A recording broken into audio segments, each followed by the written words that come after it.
ನಿಮಗೆ ಈ ನಟ ಕಿಶೋರ್ ಗೊತ್ತಾ? ನಟನಾಗಿ ಎಷ್ಟು ಖಾರದ ಪಾತ್ರಗಳನ್ನು ಮಾಡ್ತಾರೋ ಅದಕ್ಕಿಂತ ಖಾರ ಮತ್ತು ಬಿಸಿ ಮುಟ್ಟಿಸುವ ಮಾತುಗಳನ್ನು ಇವರು ರಾಜಕೀಯ ವಿಷಯದಲ್ಲಿ ಆಡ್ತಾರೆ. ಮುಖ್ಯವಾಗಿ ಕೋಮುವಾದದ ವಿಷಯದಲ್ಲಿ ಮತ್ತು ಢೋಂಗಿ ರಾಜಕಾರಣದ ವಿಷಯದಲ್ಲಿ ಭಾರಿ ಚಾಟಿ ಬೀಸುವ ಮಾತುಗಳನ್ನು ಆಡೋದು ಇವರು.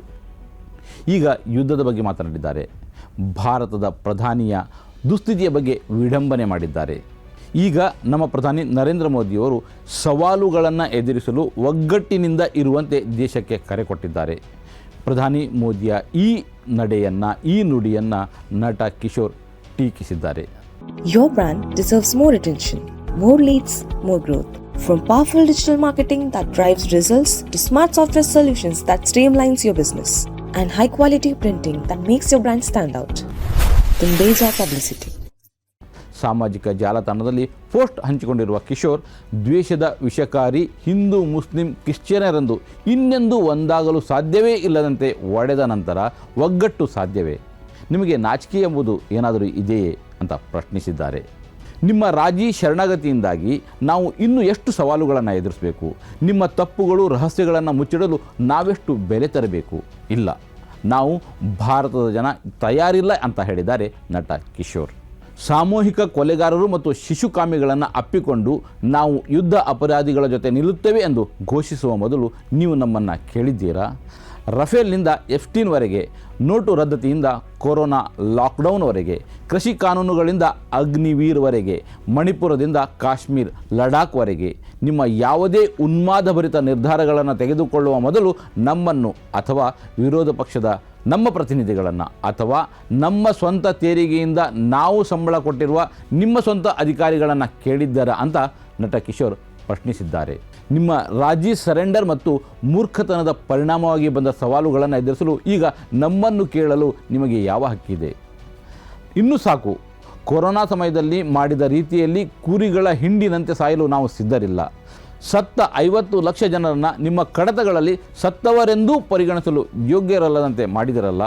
ದೇಶದ ಅತ್ಯುನ್ನತ ಸ್ಥಾನವನ್ನು ನಗೆಪಾಟಲಾಗಿಸಿದ ಸರ್ವಾಧಿಕಾರ ಮತ್ತು ನಿಮ್ಮ ನಾನ್ ಬಯಾಲಜಿಕಲ್ ಹುಚ್ಚುತನಕ್ಕೆ ಪದವಿ ಬಿಟ್ಟುಕೊಡುವ ಸಮಯ ಬಂದಿದೆ ಎಂದ ಎಚ್ಚರಿಕೆ ನೀಡಿದ್ದಾರೆ ಕಿಶೋರ್. ನಟ ಕಿಶೋರ್ ಇಷ್ಟೊಂದು ಆಕ್ರೋಶಭರಿತರಾಗಿ ಪ್ರತಿಕ್ರಿಯಿಸಲಿಕ್ಕೆ ಕಾರಣವೂ ಇದೆ. ಮಧ್ಯಪ್ರಾಚ್ಯದಲ್ಲಿ ನಡೆಯುತ್ತಿರುವ ಇರಾನ್ ಅಮೆರಿಕ ಇಸ್ರೇಲ್ ಯುದ್ಧದ ಕುರಿತು ಭಾರತೀಯರನ್ನು ಉದ್ದೇಶಿಸಿ ಮಾತನಾಡಿದ ಪ್ರಧಾನಿ ನರೇಂದ್ರ ಮೋದಿ, ಈ ಯುದ್ಧದಿಂದಾಗುವ ಸವಾಲುಗಳು ದೀರ್ಘಕಾಲವಾದುದು. ಆದ್ದರಿಂದ ದೇಶವು ಕೋವಿಡ್ ಸಮಯದಂತೆ ಒಂದಾಗಿ ಒಗ್ಗಟ್ಟಿನಿಂದ ಎದುರಿಸಬೇಕು. ನಾವು ಕೋವಿಡನ್ನು ಒಗ್ಗಟ್ಟಿನಿಂದ ಎದುರಿಸಿದ್ದೇವೆ, ಈಗಲೂ ಅದೇ ರೀತಿ ಸಿದ್ಧರಾಗಬೇಕು ಅಂತ ಕರೆ ಕೊಟ್ಟಿದ್ದರು. हम कोरोना के समय भी एकजुटता से ऐसी चुनौतियों का सामना कर चुके हैं. अब हमें फिर से उसी तरह तैयार रहने की आवश्यकता है. धीरज के साथ, संयम के साथ, शांत मन से हमें हर चुनौती का मुकाबला करना है.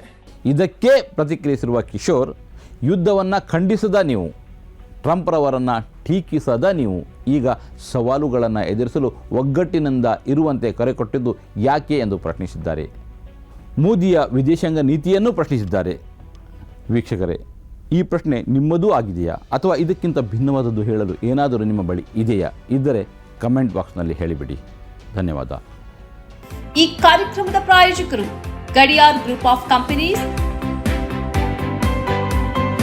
Specialised in piling and shoring, engineering consultancy, fire fighting, steel structures, real estate. Office, SIT Tower, Silicon Oasis, Dubai, UAE.